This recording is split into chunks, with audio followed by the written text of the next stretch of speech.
машину как-то не готовят. Сейчас будем записать самое главное.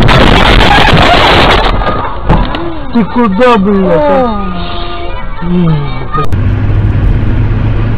Эх, ебать так.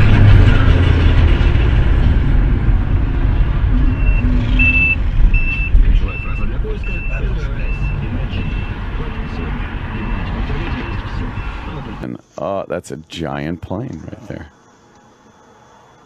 Oh boy.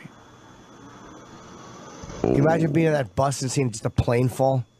The most amazing thing about this is there's a microphone on that camera for the dash cam. You could hear ambient sound. What, did this guy have no tongue or vocal cords? How do you not go, holy shit? He didn't make a sound. Not a peep out of the guy in the vehicle. It's in Afghanistan. Wow. Afghanistan.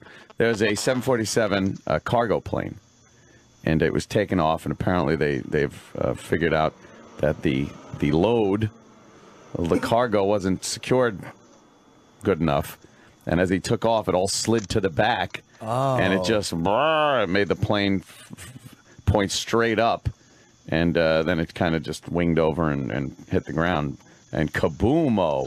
So it wasn't a mechanical failure. Wow. Yeah, somebody again, Travis, somebody screwed the old pooch, as they say. Oh, God. How scary is that? Oh, you know it wasn't even that high. I mean, no. High enough when you're dropping a 747. Yeah, it's amazing. 747 doesn't have to fall far. No. And very close to these vehicles, really. You know, it's like right. Yeah. Oh. Yeah. Damn. That's great footage. But all right with the please subscribe me things people put in the YouTube videos. Please subscribe me. I hate this shit in the corner. Go to our site and stream quicker. No. I'm here. Install our browser. Yeah, that's what I'll do. I can't stand when you go to install something and there's check marks. You got to uncheck.